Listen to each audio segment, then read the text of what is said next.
Hello guys, good morning all of you. कैसे आप सब? आई होप आप सब बहुत अच्छे होंगे, अपनी पढ़ाई भी कंटिन्यू कर रहे होंगे। तो आइए गाइस, आप सबका स्वागत है आपके अपने YouTube channel Sudhakar Singh education hub पर। तो गाइस, आज हम साइंस की क्लास में जैव विकास के प्रमाण, ठीक है, इसमें डिस्कस करेंगे। तो आइए जानते हैं अकारकी से प्राप्त प्रमाण। ठीक है, आज की क्लास समझेंगे अकारकी से प्राप्त प्रमाण, इनकी पुष्टि कीजिए। आज का क्वेश्चन है एविडेंस ऑब्टेन्ड फ्रॉम मॉर्फोलॉजी।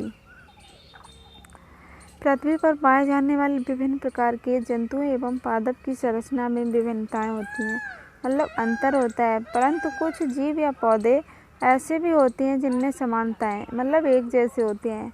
ठीक है, समानताओं को दो प्रकार क्रमशः समरूपता तथा समजातता में विभाजित किया जाता है।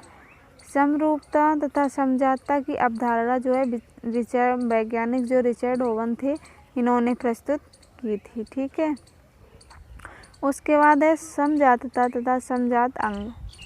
सन 1750 में वैज्ञानिक बफर ने संरचनात्मक समजातता की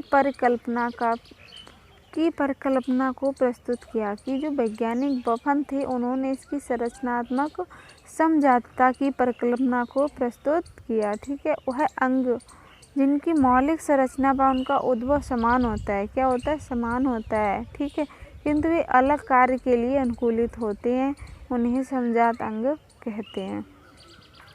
समजात अंग की समानता समजातता कहलाती है। इनके अंग की जो समानता होती है वही क्या कहलाती है, समजातता। ठीक है, इनके कुछ निम्न उदाहरण भी हैं, उन्हें देखेंगे।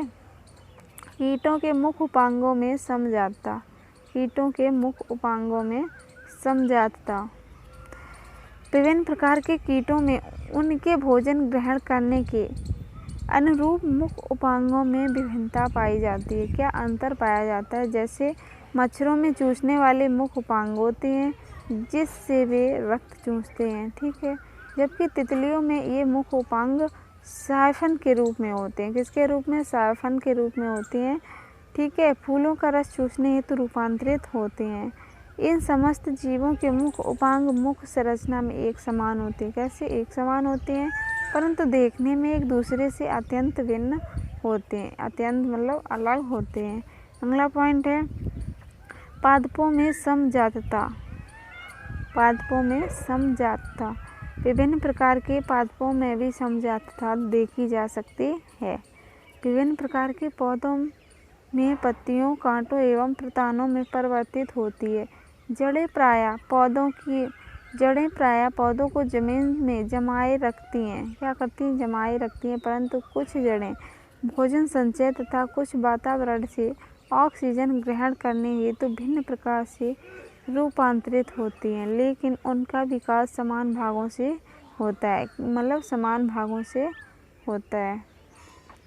उसके बाद है समरूपता तथा समरूपी अंग। समरूपता तथा समरूपी अंग, वे अंग जो समान कार्य के लिए उपायोजित होते हैं, कि वे अंग जो समान कार्य के लिए उपायोजित होते हैं। ठीक है, किंतु अपनी मूल संरचना व भ्रूणी परिवर्तन में अलग होते हैं, उन्हें समरूप अंग कहते हैं। उन्हें क्या कहते हैं, समरूप अंग कहते हैं। और इस प्रकार की समानता समरूपता कहलाती है, क्या कहलाती है, समरूपता कहलाती है। ठीक है, उदाहरण समझेंगे। विभिन्न प्रकार के कीटों तथा पक्षी जैसे